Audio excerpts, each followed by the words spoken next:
안녕하세요.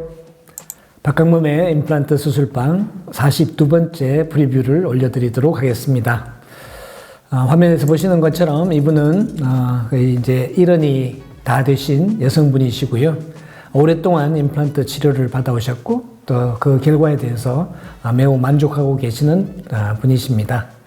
근데 연세가 자꾸 드시면서 조금씩 남아있는 잔존치에 대해서 이제 자꾸 문제가 생기고 있습니다. 파노라마 방사선 사진상에서 보시면 이게 지금으로 생각하면 상당히 올드 스타일의 임플란트이죠. 다 익스터널 헥스 임플란트이고 벌써 십수년이 지났지만 뭐 거의 모든 임플란트가 잘 기능을 하고 있습니다. 이번에는 35번에 크라운이 파절돼서 이렇게 오시게 됐는데요.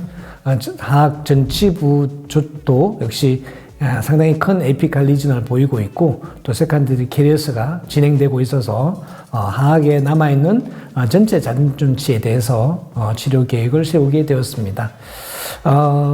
어떻게 보면 하악 전치부이기 때문에 대단히 간단하다, 그리고 어렵지 않다라고 생각하실 수도 있겠지만요. 밑에 이렇게 리전, 에피칼 리전의 크기를 보시면 또 그렇게 간단하지도 않다 하고 생각하실 수도 있겠습니다. 사실 핵심은 우리가 이런 케이스 참 잘해 왔습니다. 그죠?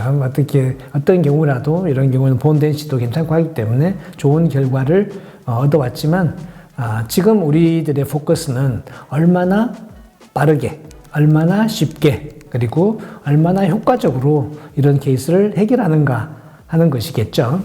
그래서 CT 상태를 보시면 이런 경우를 보이고 있습니다.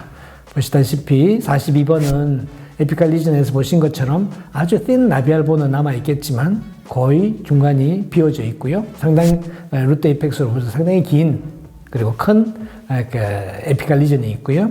33번은 벌써 뜬 리지 상태가 되어 있고 34번은요. 보시면 알베올라 본 프로세스하고 베잘 본 프로세스가 상당히 각도 차이가 있습니다. 그리고 35번도 지금 루트만 남아있지만 이런 상태이고요. 자, 이제는 저하고 라이브 서지를 계속 하신 분들은 이것을 어떻게 하겠구나, 어떻게 치료에 접근하겠구나라고 생각을 하시겠죠.